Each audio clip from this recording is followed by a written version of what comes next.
Бабанов мырза, Акаев доорунда төлөбөй койгон 743 миллион салыкты качан төлөйсүз? Өмүрбек Бабанов өзүн ири ишкер катары, ошол ишкерлиги менен гана байыган адам катары коомчулукка көрсөткүсү келе берет. Анын пиар-технологдор да коомчулукка ошондой пикирди таңуулашат. Бирок реалдуулукта Бабанов рейдерлик баскынчылык менен даяр бизнестерди тартып алып байыган шылуун экени талашсыз.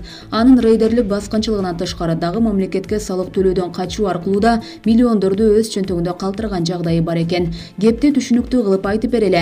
Кыргызстан эгемендик алган жылы тактыга конгон Аскар Акаевдин доорунда Манас аэропортунда жайгашкан америкалык Ганси авиабазасына күйүүчү майларды Манас International Service Ltd жана Аалам Service Ltd аттуу эки компания ташып жүргөн. Ал компаниялар Акаевдин үй бүлөсүнө жакын адамдарга таандык болгонун да көпчүлүк билет эле. Күйүүчү майларды ал америкалык база күнүнө тонналап алып келгенин да жашыра албайбыз. Демек ошол компанияларга ээлик кылган адамдардын чөнтөгү күнүнө ири суммадагы каражатка кампайып келгенин түшүнө берсек болот. Ошол убакта америкалыктар Манас аэропортундагы база үчүн ижара акысын арзан баада эле төлөп келишкен. Мунун сырын көпчүлүк кыргызстандыктар биле алчу эмес. Көрсө ал жерде мындай секрет болгон экен. Америка тарап база үчүн ижара акысын базар баасынан төмөн төлөгөн. Ал эми жогорудагы эки компаниядан күйүүчү майларды базар баасынан жогору баада сатып алган. Ортодогу айырмачылык Акаевдин үй бүлөсүнүн чөнтөгүнө түшүп турган. Баарынан кызыктуусу мында Бабановдун да үлүшү бар эле. Акча дегенде чымчыктын ичегисине да кан куя билген Өмүрбек Токтогулович ошол кезде адегенде Айдар Акаев менен достошуп,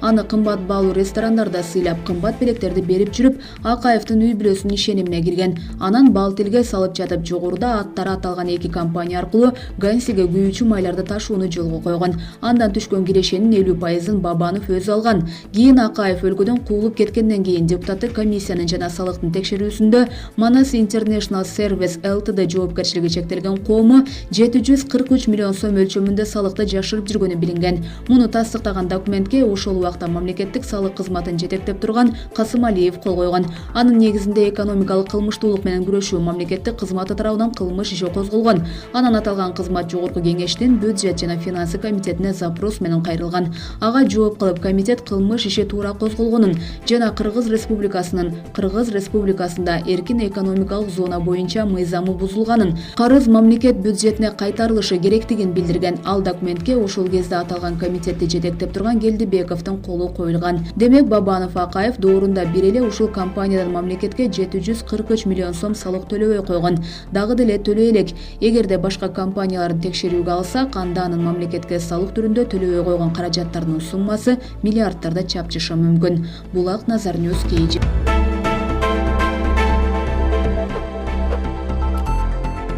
Чубагажы Жалилов гомосексуалисттер тууралуу кандай пикирде? Белгилүү аалым Чубагажы Жалилов ошентип төрөлүп калышса ким күнөөлүү, алар деле адам да деген акылдууларга керек маалымат экен деп пикирин жазып, бир маалымат булагындагы кабарды социалдык тармактагы баракчасына бөлүштү. Окумуштуулар далилдешти. Гомосексуалист болуп төрөлбөйт деген аталыштагы кабарда Калифорния университетинин окумуштуулары гей бачабаздыкка ыңгайлуу болуу сырткы чөйрөнүн таасиринен улам пайда болот деген жыйынтыкка келишкени жазылган. Гомосексуалист болуу каалоосу тубаса төрөлгөндөн же дене түзүлүшүнүн кемтигинен улам пайда болбойт. Генетикадагы өзгүлтүк жана ген аркылуу берилген нерселер адамдын сексуалдык тандоосуна таасир бербейт. Окумуштуулардын тажрыйбалары жана изилдөөлөрү гей болуп төрөлүү мүмкүн эместигин далилдedi деп жазылган Булакта. Булак Барометр KG. Атамбаевдин резиденциядагы үйү кимдин акчасына курулганы айтылды. Мурдагы президент Алмазбек Атамбаевдин мамлекеттик резиденциядагы үйү түрк ишкери Ахмет Кая Газпром жогорку кеңешинин депутаты Шаршенбек Абдикеримовдун акчасына салынган. Бул тууралуу Жаңы Ордо гезити жазып чыкты. Маалыматта Алмазбек Атамбаев өзү үчүн курган үйгө $449 миң, аялы $250 миң бөлгөнү айтылат. Президенттин түрктөсү Ахмет Кая $420 миң, Аю холдинг ишканасынын башчысы Шаршенбек Абдикеримов $7 миллион сом. Газпром нефть Азия $7 миллион сом берген деп жазат гезит. Белгилей кетсек, Алмазбек Атамбаев өзү үчүн мамлекеттик резиденциясынын аймагында үй салдырган. Атамбаев үйдү курууга достору жардам бергенин айтат. Булак Гаваритова.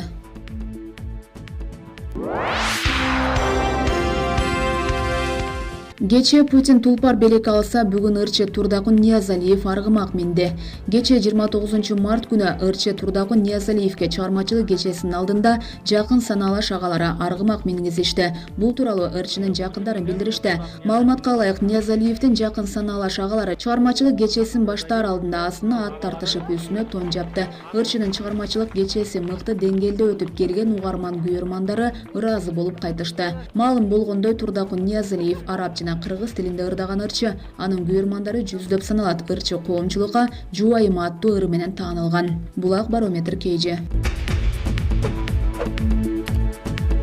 Казак президентинин расмий өмүр баянында ажырашкан деп жазылды. Казак президентинин сайтында өткөн жумада кызматка киришкен мамлекет башчы Касым-Жомарт Токаевдин өмүр баяны жарыяланды. Анда башка маалымат менен катар президенттин ажырашканы да айтылган. Тимур Токаев деген бир уулу бар деп жазылып, бирок мурдагы аялынын аты жөнү жана ажырашкан датасы келтирилген эмес. Президенттин үй бүлөсү тууралуу маалымат Википедияда да жарыяланып, акыркы өзгөртүү 28 мартта киргизилген. Президенттин басма сөз кызматынан маалымат алууга мүмкүн болгон жок. Токаев кызматка киришип жатканда өмүр баянында аялы Надежда Давыдовна Токаева деп айтылганын, бир катар маалымат каражаттары жазышкан. 65 жаштагы президент жогорку билимди Москвада алган. Булак Азаттык.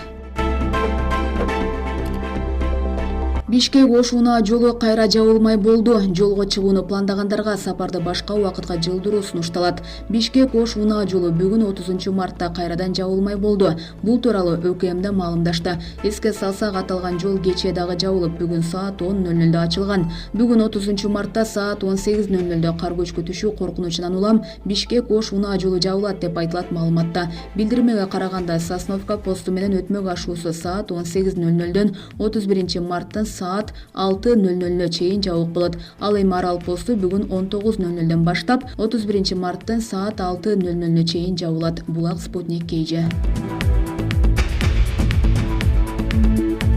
Россияда көчөдө намаз окугандар кармалды. Алардын арасында кыргызстандыктар бар. Россияда көчөдө намаз окугандар кармалды. Бул тууралуу россиялык ММКлар жазып чыгышты. Маалыматка ылайык, полиция Люблинодогу Москва номер 13 соода көргөзмө комплексинин ооз жагында намаз окуган 27 кишини кармаган. Текшерүүнүн жыйынтыгы менен Тажикстандын эки жаранына Россия Федерациясынын административдик тартип бузуулар кодексинин 18-8 беренесинин 3-бөлүгү боюнча административдик протоколдор түзүлгөн деп айтылат маалыматта. Ошондой эле Россиянын эки жараны жана Борбор Азиядан барган 23 адам административдик тартип бузуулар кодексинин 22 беренесинин 5-бөлүгү боюнча административдик жоопкерчиликке тартылган. Алардын ичинен 18 адам Тажикстандын, 2 Өзбекстан, 2 Кыргызстан жана 1 Түркиянын жараны болушат. Булак Говоритова. Токтайым Үмөталиева Атамбаев менен Жээнбеков тууралуу айтты. Токтайым эже менен Кыргызстандагы саясий кырдаал жана экс-президент камалышы керек дегендер тууралуу жана Путиндин келиши боюнча баарлаштык. Токтайым эже Кыргызстандын коомдук саясий жана мекенчил уюмдарынын жыйынында коомдук жарандык уюмдардын өкүлдөрү жана белгилүү коомдук саясий ишмерлер экс-президент Алмазбек Атамбаевке тез арада кылмыш иши козголушу керек деген пикирлерин айтыптыр. Чындап эле Атамбаев камалышы керекпи? Атамбаевди камаш үчүн эң биринчи негиз таап, анын кол тийбестигинен ажыратыш керек. Бул абдан узак маселе. Ошондой эле Атамбаевди камоону талап кылып жаткан инсандар өздөрү акталып чыгышы керек. Алар өздөрүнүн ишинин негизинде камалсын десе, аларды камалсын деп Атамбаев өзү чечим чыгарган эмес. Чечимди соттор, милиция, прокуратура чыгарган. Ошон үчүн Атамбаевди өздөрүн каматкан багытта эмес, саясий багытта күнөөлөшүсө туура болот. Бирок аларды өзгөчө Бекболот Талгарбеков мырзаны коомдук жолугушууларда Атамбаевдин бийлигин сындатып, бизди кошуна өлкөлөр таанууга макул болду дедирген жок да. Атамбаевке камалсын деп доомат коердон мурун өздөрү бийликте турган мезгилде ушундай маселелерге кандай мамиле кылаарын эстеп коюшу керек. Прецедент түзсө, оор кылмыштын ар кандай жагдайларын табыш кыйынчылык деле жаратпай калат. Алар антип сындап жатышканы менен мамлекеттин талап тонолушуна эки байкемдин салымы бар деген тема азырда күчүндө. Ошондуктан бирөөгө асылардан мурун өзүм да чукулуп калбаймбы деп ойлонушу керек. Уруш башташ оңой, аны токтотуш кыйын болуп калат. Ошондой эле чукумай азыркы бийликтин да башына келерин унутпашы керек.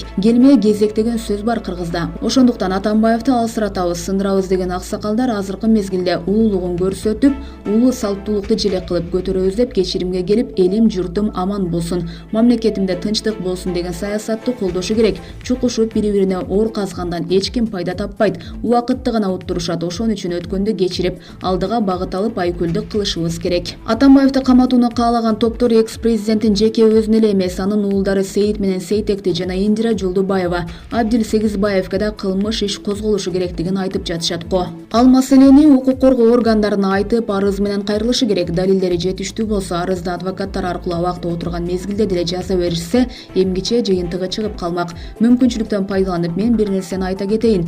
Мен көтөргөн саясий амнистия деген кайрылууну эл аралык коомчулукту колдоп бергиле деп өтүнөлү деген максатта камакта жаткан саясатчылардын адвокаттарына кайрылганыбызда кол койбой качышкан.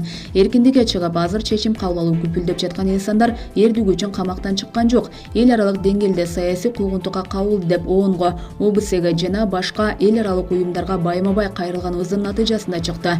Мээнетибизди, аракетибизди милдет кылбайм, бирок эмгекти эске ала жүрүшсө жакшы болот эле. Аталган уюмдун эгер президент Атамбаевди камоодо мажбүрүүлүккө, чечкинсиздикке жол берсе, анда митингге чыгып камоону жана анын байлактарын текшерүүнү талап кылары маалым болду. Атамбаевди камоого Сооронбай Жээнбеков батын алабы? Президент мыйзамдын негизинде иш кылбаса, ошол эле митинг өз башына тийген балкы болот. Азыркы ички жана сырткы кырдаал абдан оор. Алардын бул аракети Кыргызстанда өрт чыгара албай убараланып жаткан күчтөргө майда эле жагат.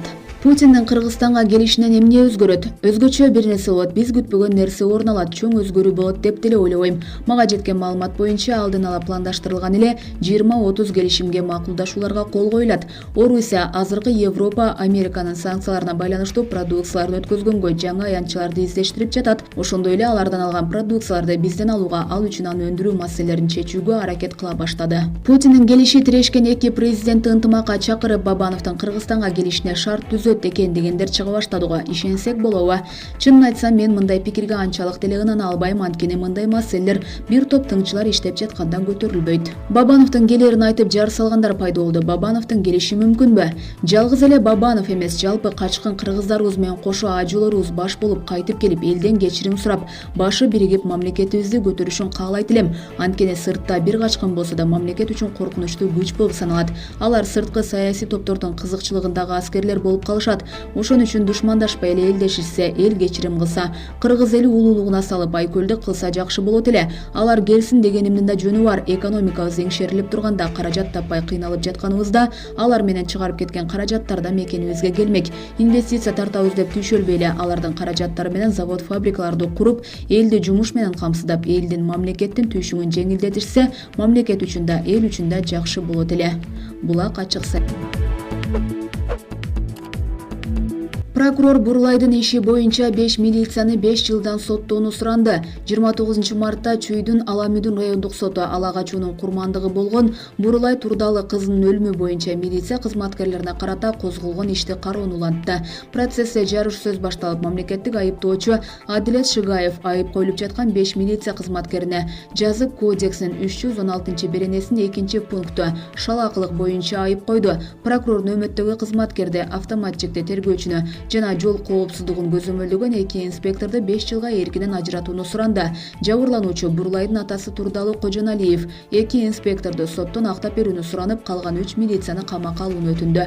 Ал инспекторлор боюнча тосмо арыз жазганын билдирди. Анын адвокаты Назира Абдумуминова жаңы кодекске ылайык 3 кызматкерди 2,5 жыл эркинен ажыратууну өтүндү. Чүйдүн Аламүдүн райондук соту Жайыл райондук ички иштер бөлүмүнүн милиция кызматкерлерине карата ишти кароону былтыр 13 декабрда баштаган. Соттук процесс ортодо 4 жолу жылды. Акыркы жолу жыйын 15 мартта болгон. Башка линиядагы сот иши боюнча 12 декабрда Сверлов райондук соту Бурлай Турдалы кызынын өлүмүнө Марс Бөдөшевди айыптуу деп таап, аны 20 жылга күчөтүлгөн режимдеги түрмөгө кескен. Анын досу Акмат Сейитов ала качуу беренеси менен 7 жылга эркинен ажыратылган. Айыпталуучулар сот чечимине нааразычылык билдирип, Бишкек шаардык сотуна кайрылышкан. Бул боюнча 27 февралда шаардык сот райондук соттун чечимин күчүндө калтырды. Булак Азаттык.